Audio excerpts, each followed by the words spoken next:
မင်္ဂလာပါဓမ္မမိတ်ဆွေတင်ငယ်ချင်းတို့ခင်ဗျာအခုလာမဲ့နေ့ရက်နေ့တလပိုင်း2026အဲ့ဒီနေ့ကျရင်အခုလိုမျိုးပဲဒုတိယလျှောက်ပွဲရှိပါတယ်ဗောနာဒီတန်ကတော့များကြွားလာရင်ကျွန်တော်တို့ကပန်းကျဲပူဆုံမယ်ဗောနာလမ်းမှာဗောနာကျွန်တော်ပန်းကျဲပူဆုံကျင်းပမယ်ဗောနာအဲ့ဒီမှာကျွန်တော်ကားစီးရေစီး90တီပေးတယ်ကားခါတော့စေတနာအလှငွေဗောနာထမင်းကတော့နဲ့ကျွေးတယ်မနက်စာနဲ့နေ့လက်စာထမင်းကျွေးတယ်ညနေစာကြတော့ကျွန်တော်တို့မုတ်လေးပါလေးစီစဉ်ထားတာပေါ့နော်ညနေပိုင်းကြာရင်တော့လာမဲ့သူများရှိကျွန်တော်ဆက်သွယ်လာလို့ရတယ်လူဦးရေအယောက်40ပြည့်ကားအကျိုးပို့လုပ်ပေးတယ်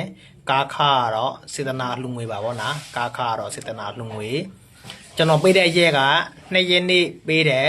17ရက်နေ့ကိုပေးတယ်18ရက်နေ့ကိုပေးတယ်25ရက်နေ့ဒါလေးအကလောကတလပိုင်းမှာဖြစ်တဲ့နာတလပိုင်းမှာပေးတယ်17ရက်နေ့တလပိုင်းကတော့ကားစီ90ကုန်သွားပြီတကယ်၍လာမယ်ဆိုရင်တော့ဒီ18ရက်နေ့ရှိတယ်25ရက်နေ့ရှိတယ်အဲ့ဒီနေ့တွေလာလို့ရတယ်